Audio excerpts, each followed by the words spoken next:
Estos plenarios nos permiten esclarecer el pensamiento.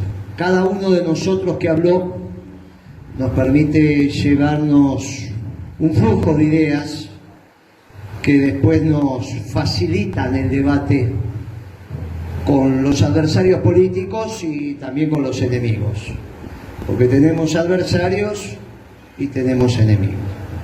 Entonces yo te agradezco y me parece que a todos nos permite enriquecernos.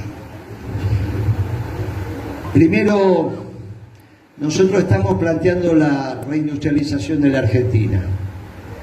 Las primeras preguntas son, che, ¿se puede? ¿Cómo lo vamos a hacer? ¿Es posible? Esa es la pregunta que brota. Porque el debate lo perdimos, porque objetivamente perdimos la Argentina industrial, cuando empezamos a pensar como ellos. El problema es cuando los nuestros empiezan a pensar como ellos. Claro que después todavía falta la acción. El Papa siempre dice que entre la teoría y la práctica hay que elegir la práctica. Pero el problema es que es muy difícil tener una buena práctica si pensás como ellos, si tu teoría está equivocada. Entonces hoy, como estamos en el mundo del trabajo y acá es todo práctica, vamos a hablar un poco de teoría. Porque cuando la teoría nos cierra, es como hacer una comida difícil. Leemos la teoría, los ingredientes, leemos la receta, nos parece que va y nos largamos. Después nos puede salir o no salir. Pero tener una teoría es importante. Y el problema es que hace rato que el peronismo no tiene una discusión teórica. Y el problema de eso también lo tenemos los veteranos cuando reflexionamos con otras generaciones. Porque ni en la secundaria, ni en la universidad se estudia la teoría peronista. Entonces, tenemos un problema. Porque nos vienen con cara de inteligente, incluso nuestros propios pibes, a explicarnos. ¿Está bien? Y nosotros que... El peronismo, ¿qué dijo Perón? Somos un grupo de hombres prácticos.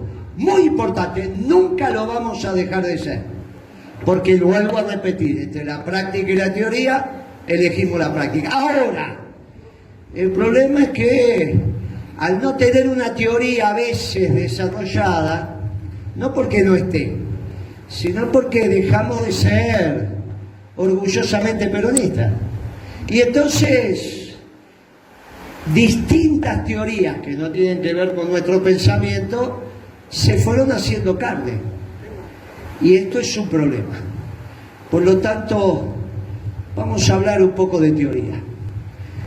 Desde la doctrina peronista, ¿por qué podemos reindustrializar? No porque solamente es una vocación de hacer, sino porque desde la más profunda reflexión es lo que se debe hacer. Entonces, a veces cuando asistimos en los debates sobre si es posible o no es posible, sabemos qué es lo que va a resolver los problemas, pero decimos, cuando dice, che, pero ¿ustedes están seguros que el mundo los va a dejar? Y ahí empieza, porque en realidad hace muchas décadas que nos vienen explicando que la Argentina no tiene que ser un país industrial. Y entonces nos venían con el ejemplo de la India, el ejemplo de los chinos, si en la industria textil nos viene con Bangladesh, si es artículos de lujo nos vienen con los italianos o los franceses. Y vos decís, bueno, ¿cuál es el lugar que me queda? No, ya no te queda lugar. Vos tenés que ser como Chile, como Perú, vos tenés que ser proveedor de materias primas, y claro. Lo que pasa es que Chile y Perú son países mucho más pequeños que la Argentina, no tienen esta cantidad de habitantes, entonces pueden soportar que su fuerza de trabajo labore en otras actividades. Pero la Argentina ya es un país con una cantidad de habitantes que si no se reindustrializa, vamos a tener un problema con la tasa de desocupación, porque va a ir al alza. Y ahí aparecen otras ideas extrañas, que no te preocupes si hay desocupación al alza, porque para eso está la asignación universal. ¿Qué es eso de la asignación universal? La renta universal significa, no la de los hijos, porque si no sería asignación, no, la renta universal. Bueno, el trabajo no alcanza para todo, pero se van a llevar unas monedas a fin de mes, que la vamos a sacar de la renta de vaca muerta, que para eso ahora somos un país petrolero, le vamos a vender la energía a los brasileros o al resto del mundo, y con esa platita muchos de los nuestros, sobre todo los obreros industriales, van a vivir sin trabajar. Visto así, parecería ser que estamos volviendo al ocio creativo de los griegos. Los griegos tenían los que trabajaban y los que pensaban. Y los que pensaban no trabajaban. No, porque después se descubrió que el trabajo no es solo manual.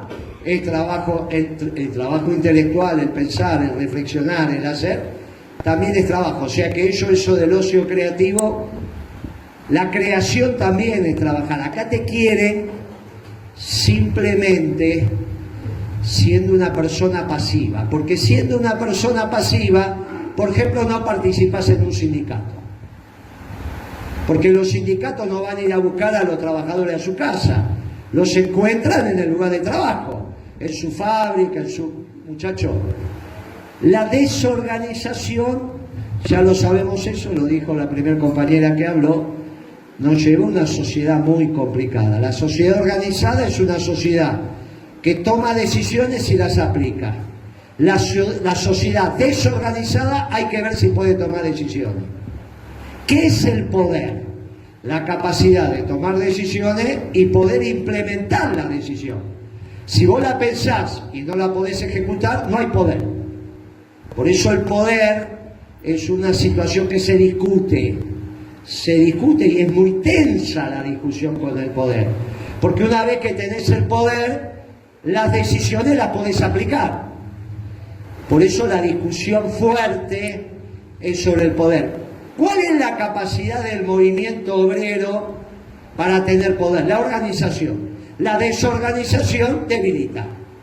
Entonces, que haya trabajadores pasivos, que no interactúen con otros trabajadores porque se quedan en su casa, es el inicio de la falta de poder para tomar las decisiones que amerite la felicidad del conjunto, que finalmente tiene que ser el objetivo final. ¿Por qué estamos aquí?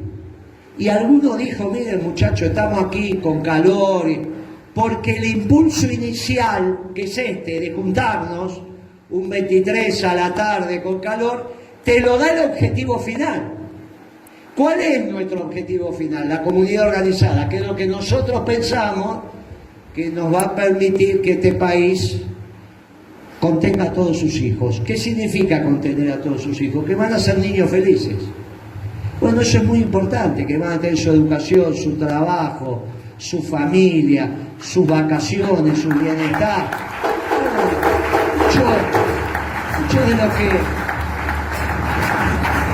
Muchos de los que estamos acá, no sé cuántos se van a poder ir de vacaciones. Hace 10 años, 12 años, 14 años nos íbamos. Hoy se hace difícil, muchachos. Llenar el tanque del auto de nafta la tenés que pagar a crédito, es una cosa de loco. Esto es complicado, muchachos. Si vas a ir de peaje a Mar del Plata, solo hoy salió 18.000 pesos, es complicado. Más dos tanques y medio, es complicado, muchachos.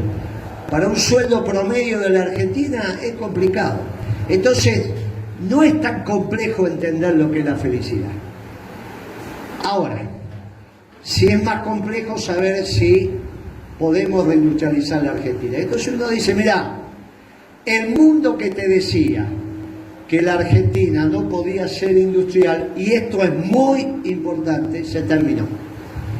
Ese mundo de la globalización, que para ponerle una fecha, arrancó con la caída del muro de Berlín, allá en el 89, Bueno, se terminó.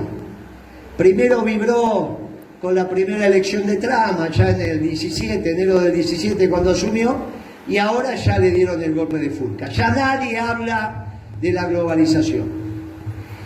Al no hablar de la globalización, y esto para los empleados de comercio lo entienden fácilmente, pero los industriales también, se terminaron las cadenas largas de abastecimiento. ¿Qué son las cadenas largas de abastecimiento? ¿De dónde viene tu materia prima? La mía viene de Taiwán, porque traigo unos chips y traigo otro...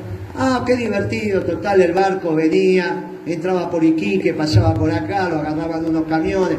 Che, pero eso, ¿cuánto te tarda? Eso te tarda de 15 a 30 días. ¿Y va a poder salir ese barco ahora que la...? No, la verdad que está difícil, ¿eh?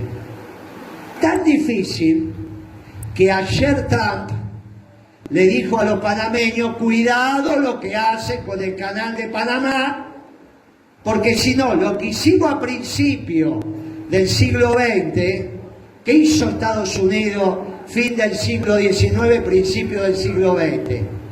Panamá era una provincia colombiana y ellos querían hacer el canal, pero Colombia le dijo que no. Ah, Colombia te dijo que no, entonces independizamos Panamá. Ya no, Panamá no es más Colombia. Y ahí hicieron el canal. Ahora de repente ya no tienen más el canal, que es el que une. Ojo que esto viene de la época de los españoles. La diferencia es que los españoles llegaban a los puertos del Atlántico, cargaban con mulas, iban al Pacífico y de ahí seguían en barco. Claro, esto se estudiaba en una época. Ahora a veces, interesante lo que hicieron los españoles. Por el Pacífico llegaron a Filipinas. Por eso si van a Filipinas hablan en castellano. La principal embotelladora de Filipinas, de Coca-Cola, es la misma principal embotelladora de Argentina. Son mexicanos. Y es la principal embotelladora del mundo. ¿Y por qué? Porque Coca-Cola no domina el mercado norteamericano de gaseosa. Eso lo domina Pepsi. Pero todo lo de habla hispana, los que hablamos castellano, lo domina FEMSA. Y pudieron penetrar en Filipinas porque llevaron los gerentes mexicanos que hablan español. Claro que esto tiene mucho que ver con los negocios. Entonces cuando el canal de Panamá se le pone difícil, le dice, mire que lo hicimos, se lo devolvimos, pero no nos cuesta nada volver a sacárselo. Lo hicieron hace 30 años para sacarlo a algún presidente que ellos consideraban que no tenía que estar, no Trujillo, el que lo siguió, y después lo agarraron y se lo llevaron. Ni siquiera fue necesario combatir mucho, ¿eh? Cuando el tipo se refugió en un regimiento le pusieron parlantes como esto, pero mucho más grandes. Le pasaron rock durante 24 horas seguidas y a las 48 horas salieron todos con la mano para arriba. Así fácil fue, ¿eh? Porque la diferencial de fuego es tan grande que obviamente están en condiciones de generar la acción que deviene de sus intereses, y eso se llama poder. Esas cadenas largas de abastecimiento hoy se están terminando, porque el mundo está en conflicto. Y este mundo en conflicto te lleva nuevamente a las cadenas cortas de abastecimiento. Y esas cadenas cortas de abastecimiento a nosotros nos permite quizás utilizar la última oportunidad que tiene la Argentina de volver a reindustrializarse. El mundo hoy favorece esto. ¿Hay algún ejemplo? Sí, México, que se transformó en el principal proveedor de Estados Unidos. El principal proveedor de Estados Unidos de bienes importados hoy es México, reemplazando a China. ¿Qué le trajo a México de favorable eso? Que subió el salario. ¿Por qué el salario medio sube? Porque cuando vos desindustrializás el país, desindustrializás la crema de los salarios, que son los obreros industriales. Por lo tanto, es obvio que si los obreros industriales dejan de ganar lo que ganan, el promedio baja, porque estás sacando de juego lo que más ganan. Por lo tanto, el promedio que es entre el que más gana y el que menos gana. Si sacas el que más gana, te baja. Eso pasó, y eso pasó en la Argentina. Eso pasó en la Argentina. Entonces, recuperando la industria, recuperás el premium de los salarios. Hoy hay obreros mexicanos que ganan $16 la hora en la industria automotriz, y por lo tanto sube el promedio del salario. ¿Sirve para México esto que hicieron? Sí, sirve. Le sirvió. Después los norteamericanos le piden el tema de la inmigración, bueno, eso son cosas de hecho. Pero para el trabajo, que es lo que estamos hablando, sirvió y en mucho. Este es el segundo año donde México es el principal proveedor de China. Lógico que para eso tuvieron que desplazar a China del mercado norteamericano. Y sí, muchachos, esto es lo que está pasando. Esto es lo que está pasando. Y esta es una discusión fundamental en la región. Lo contamos el otro día en el acto que hicimos en Campana. Nos tocó ir a Bolivia a decirle a Evo Morales: che, Evo, dejate de joder y comprá los caños que hacemos en Campana. En Campana hacemos la chapa.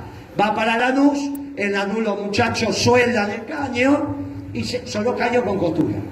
Solo de 4 pulgadas, 5 pulgadas. Los grandes caños de los ductos, no los caños sin costura. Los caños sin costura van adentro, porque eso tiene mucha presión. Eso sí no tiene costura, pero eso tiene hasta 3 pulgadas. De ahí para arriba son todos caños soldados. Y Evo te contestó: bueno, muchacho, no puedo porque los chinos lo venden más barato. Che, loco, pero nosotros acá, bueno, vos sabés, tengo una ley que me obliga a comprarlo más barato. Este es el debate con Evo Morales. ¿Es mala persona Evo? No. Es que la geopolítica y la penetración de los chinos genera estas cosas. Porque los chinos venden al precio necesario para ganarte el mercado.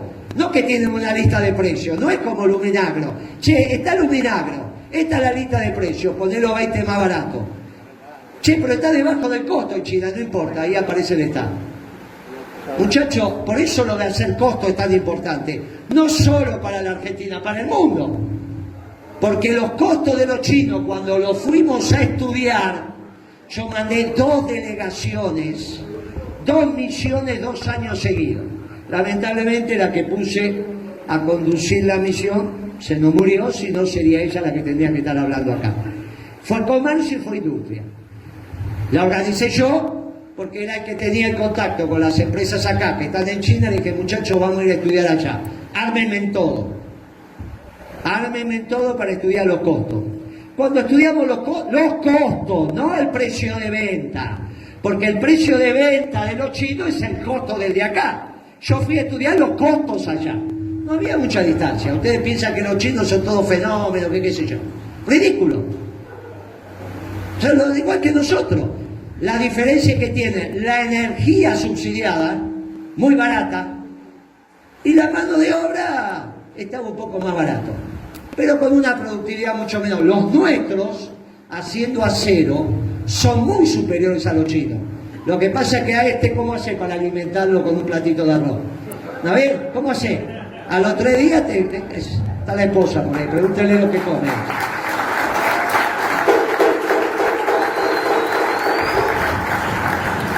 Este no, este sale barato. Ledesma sale barato, este no hay problema, este come poquito. Pero a este, no, muchachos, no hay manera. No hay manera. Es lógico. Ahora, cuando terminamos de analizar los costos, no había distancia. No es que ellos hacen la zapatilla a $2 como la venden. La hacían a $12 igual que nosotros. La diferencia es el precio de venta. Ahí aparece el chino. Y entonces con eso no se puede competir. Cuando Roca dice: no puedo competir, no es porque son unos inútiles, es porque no hay lista de precios, muchachos. Van a cada país a venderle al precio que necesita ese mercado para hacer desaparecer las empresas que compiten. Es muy fácil esto, muchachos, está estudiado. Los primeros que lo hicieron fueron los ingleses, muchachos, esto. Y estos aprendieron de ellos, hacen lo mismo. El problema es los que lo dejan entrar. Entonces, el problema que nosotros tenemos es qué es lo que vamos a hacer en este mundo que nos facilita que nos reindustrialicemos. Y tenemos que ser amigables con ese mundo en términos de sinergia. Mire, por primera vez nos sirve. Esa historia de que el mundo va para otro lado se terminó. Por primera vez hay un mundo que es favorable al peronismo. Por primera vez hay un mundo que el peronismo estuvo esperando por 70 años, que es el mundo del nacionalismo. Ese mundo de la globalización, que no tenía a los pueblos como sujeto de la historia, que terminaba con las características de los países y de los pueblos, se terminó. Vuelve otro mundo, vuelve. Por eso Europa está en guerra, las situaciones que están viendo, lo que pasa en Estados Unidos, no es muy distinto a lo que hicimos nosotros en la década ganada. Lo que pasa es que en ese momento éramos la mosca blanca. Esto es muy importante porque los debates, cuando te vienen, se quedaron en el 45, están en la vieja economía, muchachos. La nueva economía somos nosotros, no Milei. Milei va contra el mundo. Milei es antagónico al mundo. Milei es un globalizador extremo y no el único, Nosotros somos en este mundo del nacionalismo que nos vamos a mover como pez en el agua. Ahora, el mundo está a favor. ¿Están dadas las condiciones en la Argentina para que podamos reindustrializar? Para reindustrializar tenemos que tener mercado interno. Y para tener mercado interno tenemos que volver a tener el precio de los alimentos masivos en un precio razonable. Que el trabajador compra los alimentos masivos, que todos sabemos lo que es el alimento masivo. Es la tira de asado, es la carne picada, es la cuadrada. Muchachos, no estamos pidiendo el lomo o el cuadril, o la tapa de cuadril, estamos pidiendo el cuarto delantero. Démenla de tal manera que cuando los muchachos comen, no pierden el salario. No es difícil, ya lo hicimos. Entendemos la carne, en la leche, en el trigo, en el maíz, sabemos lo que son los alimentos masivos. O alimento masivo va a ser el aceite de oliva, ese es el aceite mezcla, muchachos. Deben los que comemos en nuestras casas. Si esos alimentos los tenemos abundante y barato, cuando vos cobras, te sobra para hacer el mercado interno. ¿Qué es lo que precisamos? Mercado interno. Eso técnicamente se resuelve en la zona núcleo de la Pampa Húmeda. En términos políticos, en la segunda sección electoral y en la cuarta. Acá están los dos que coordinan la segunda y que coordinan la cuarta. ¿Por qué? Porque ahí están las tierras más productivas del mundo. Y entonces no es técnicamente difícil bajar el precio de la comida. ¿Que algunos callos tenemos que pisar? Sí, muchachos. Porque si la sociedad rural se lleva la mitad de la producción, porque son los dueños de la tierra, y cuando alquilan se llevan la mitad de la producción, nos tenemos que poner de acuerdo que por primera vez tienen que hacer el esfuerzo ellos y no los jubilados, los pensionados o los trabajadores. Y esto lo vamos a hacer de cara al sol. Lo vamos a hacer. No es muy difícil, muchachos. No es nada difícil. Por eso tenemos que estar organizados. Porque ellos se pueden poner difícil. Pero ya no tienen la Marina que los cuida, Eso sí que también cambió. Porque cuando a Perón le tocó discutir eso, ellos le contestaron con la Marina, que fue la que terminó bombardeando el puerto de Mar del Plata. Pero ahora ya la Marina es otra cosa, ya pasó Malvinas, muchachos. Entonces, ojo que este debate es un debate posible. De este lado tenemos que estar organizados, por eso tenemos que organizar el movimiento peronista. Pero que la comida vuelva a ser abundante y barata, los alimentos masivos, no es difícil. Lo hicimos y lo vamos a volver a hacer. Con eso volvés a tener demanda. Ahora, vos podés tener la demanda y resulta que los productos sean importados. Por eso tenés que administrar el comercio, lo que decía acá el compañero del vidrio, pasa, no pasa, esto sí, esto no. Che, ¿fabricamos termos? Sí, fabricamos termos. Dejate de joder con los termos chinos.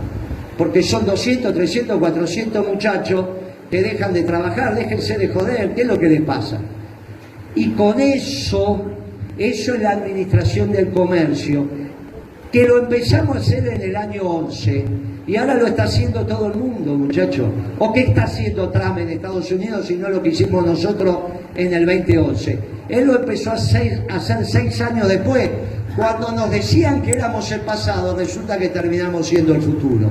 Porque hay hasta los franceses están administrando el comercio. Sino porque ustedes piensan que cambiaron la camiseta de fútbol. En Francia le cambiaron el color. Nosotros conocemos los franceses que la camiseta era azul Francia o blanca. Bueno, ahora resulta que volvieron a la bandera. Ahora van a ver en el próximo mundial que la camiseta de Francia es el color, está tricolor, el color de la bandera. Y porque, muchachos, está volviendo el nacionalismo y ellos entienden que si pierden el tren de la historia va a ser un problema. Quizás Europa ya lo haya perdido. Quizás la Europa que nosotros conocimos ya no está más en términos de potencia industrial y en términos de potencia de las ideas. Porque ellos están preocupados porque conocieron solo un nacionalismo, que era el nacionalismo xenófobo. Y nosotros le estamos diciendo que hay un nacionalismo de brazos abiertos, que hay un nacionalismo que hace puentes entre los pueblos, no que levanta muros. Y están estudiando este nacionalismo americano, que sale de los pueblos nuevos, de esos pueblos que fusiona la sangre. Porque acá somos todos distintos y sin embargo tenemos la identidad argentina. Nosotros construimos la identidad juntando todos diversos, un gaucho de cada pueblo, pero construimos el fabuloso pueblo argentino que está orgulloso de su nacionalismo. Ahora, ¿cómo hacemos para aumentar la rentabilidad de la industria? ¿Cuál es el insumo más importante de la industria? Y es la energía, muchachos. Ahora resulta que hoy me aumenta la energía sin decirme cuál es el costo. Pero es una joda esto. Me dicen que está barata. Solo ellos dicen que está barata. No, los progres también. Por eso digo, ojo que perdimos la estructura de pensamiento. Hay algunos de los nuestros que dicen, no, pero ¿por qué la energía mejor? Si vamos a exportarla, mejor que exportemos. Y este es un problema. Porque si yo tengo la energía cara, ¿cómo voy a tener el pan barato? El pan. ¿Qué es el pan? Harina, agua, un poco de sal, mano de obra y mucha energía. ¿Cómo van a pensar ustedes que vamos a tener la leche barata si el gasoil está caro? ¿Qué es la Serenísima si no es una empresa de logística? No, lo que hace la Serenísima es agarrar la leche, la transforma, me la pone en el sachet. Muchacho, traer la leche del tambo a General Rodríguez es energía. Transformar esa leche cruda en productos es energía. Y llevarla a la esquina de tu casa es energía. ¿Cómo van a pensar? ¿Qué es la Serenísima? Una empresa de logística, muchachos, que lleva un producto, leche y sus derivados. Si tengo el gasoil caro, tengo el pan caro y la leche cara. Pero aparte tengo el acero caro, tengo el aluminio caro. Si tengo el acero y el aluminio caro, ¿cómo voy a tener los productos baratos derivados del acero y del aluminio? ¿Cómo voy a tener la logística barata si tengo la energía acá? Entonces hay que volver a hacer costos. Haciendo costos y una ganancia justa y razonable sobre todo los que descubren el petróleo, lo sacan y lo transforman, que son todos los eslabones que están por ahí, vamos a llegar a una energía razonable. Y con una energía razonable las empresas vuelven a tener rentabilidad. Ahora, que la energía sea abundante y barata, ¿es un tema del gobierno, es un tema de los petroleros o puede ser un tema de los trabajadores? Y este es un debate que tuvimos con Cristina. Cristina, ¿qué vas a hacer con YPF? Y vamos a nacionalizar. ¿Y quién se va a quedar con las acciones? El Estado. ¿Y por qué? ¿Quién dijo que el Estado es el que defiende los intereses permanentes de la patria? No lo decimos los peronistas, muchachos. Eso lo dicen los marxistas. Los peronistas nunca dijimos eso. ¿Saben qué decimos los peronistas? Que los que defienden los intereses permanentes de la patria, los que defienden los intereses permanentes de la patria, son los trabajadores organizados.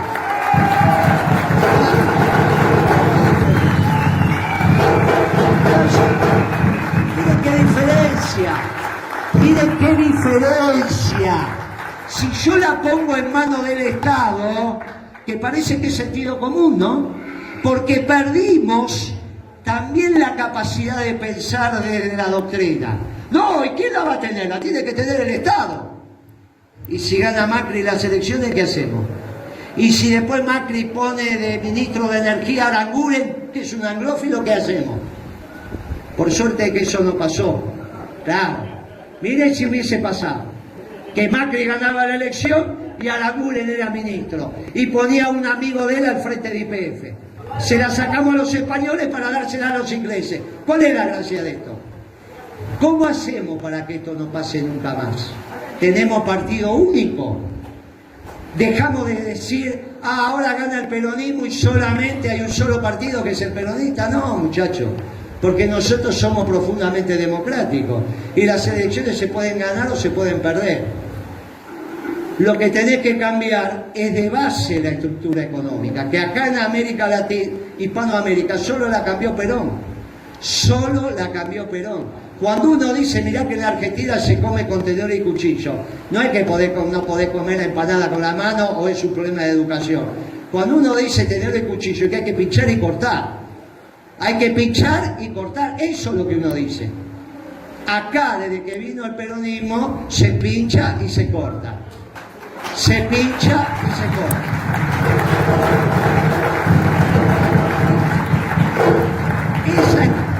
Esa estructura. Si yo les pregunto ahora, y acá, que son el 80% de trabajadores, ¿quién es el secretario general de la CGT de Brasil? ¿Quién es? No lo saben, porque no es un actor importante. Acá tenemos 3 secretarios generales, puede gustar o no, lo que fuere, pero saben el nombre de los 3, muchachos. Acá la CGT es una institución, y es una institución que discute poder. ¿Y por qué la CGT no va a poder ser la dueña de YPF? ¿Para qué queremos otro Galucho? ¿Por qué apareció Galucho? Y porque primero la pusieron aquí. Si no, ¿de dónde salió esa estupidez que los cuadros políticos son los que defienden a la Argentina? Eso es una imbecilidad. Los que defienden a la Argentina, y siempre la van a defender, son los trabajadores. De manera individual, no, de manera organizada. La máxima organización de los trabajadores de la CGT. ¿Y por qué no van a poder administrar YPF? Cuando la CGT se administra las obras sociales, se administra los sindicatos, ¿qué problema hay?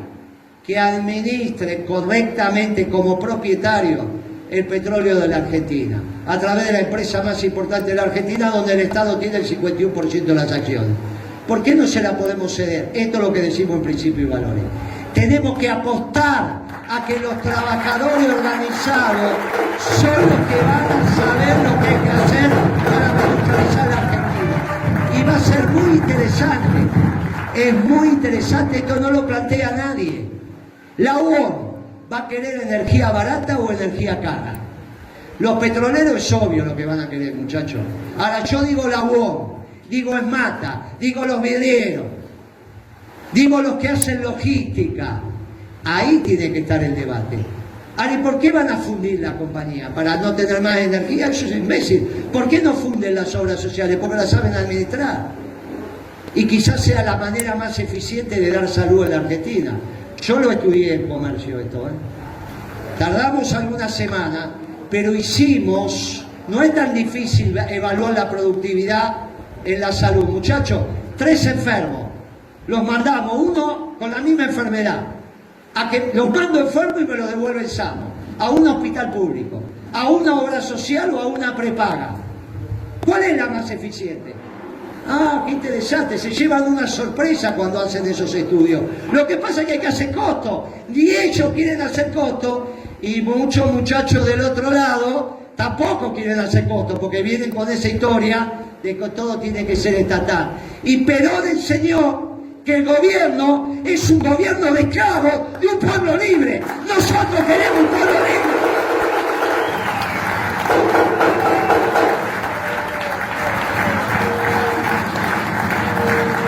Entonces, si tenemos energía abundante y barata y tenemos mercado interno, podemos, sin ninguna duda, reindustrializar la Argentina. Y nuestro mercado natural es Hispanoamérica, es Uruguay, es Paraguay, es Bolivia, es Chile, es Perú, es Ecuador, es Colombia. Es evidente, muchachos, que ahí, en la gesta sanmartiniana, es evidente que ese es nuestro mercado. Y esa instalación geopolítica es la que nos permite a nosotros ordenarnos en este mundo. Es muy sencillo, sobre eso vamos. Dicho esto, estructuralmente nuestra economía es muy superior a la de ellos. Tenemos que resolver dos temas menores, que es la campaña que vamos a hacer el año que viene. Porque el eje de la reindustrialización, ya tenemos claro que lo podemos hacer. Mientras ellos destruyen trabajo, nosotros construimos empleo. Mientras ellos quieren que vos compres productos chinos, nosotros decimos que vamos a comprar productos argentinos. Eso es importantísimo, muchachos, cada uno de nosotros lo sabe hacer. Pero hay dos temas centrales que tenemos que discutir para ir terminando. Milei fue el único que en la campaña habló de Dios. La mayoría de los veteranos que estamos acá, cuando nos mandaron a trabajar, te dijeron, anda a trabajar, que trabajando también dialogas con Dios. No, anda a trabajar contento, anda a pelear por tu salario, pero siempre contento, porque cuando trabajás, estás rezando. El único que habló de Dios fue Milei cuando dijo la fuerza del cielo. El peronismo también se olvidó de que somos una doctrina de la trascendencia. Nosotros no somos una doctrina que pensamos que te morís y se terminó todo. Nosotros decimos que somos hombres y mujeres de la trascendencia, que tenemos que ver con la creación, tenemos que recuperar a Dios. La manera de recuperar a Dios confrontando con Milei es muy sencillo. La teología de Milei dice que Dios es la primera persona del singular, que Dios es yo. Y cualquiera que leyó la Biblia sabe que Dios es la primera persona del plural. Dios es nosotros. De ninguna manera Dios puede ser yo. Dios creó a los hombres y las mujeres y las relaciones entre los hombres y las mujeres. Dios también es el bien común.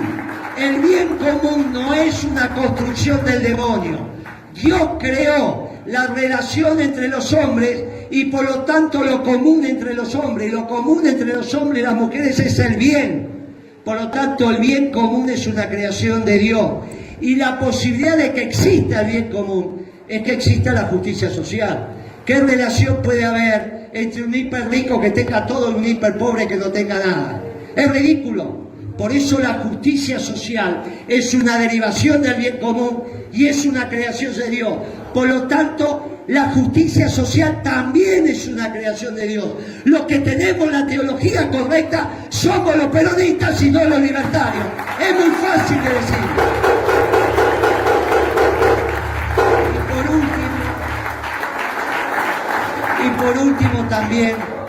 Por último también tuvimos alguna dificultad con los pibes.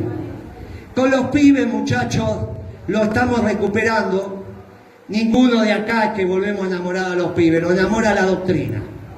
La doctrina es la que está conteniendo de vuelta a los pibes, por eso se agotan los libros de Perón en la librería. ¿Y cómo tenemos que hablar con los pibes? Esto es muy sencillo, muchachos. ¿Qué es lo que nos decía Perón cuando con el negro lo fuimos a buscar y con el otro negro de Valdés, que somos acá, los tres que lo fuimos a buscar, este no porque es muy jovencito?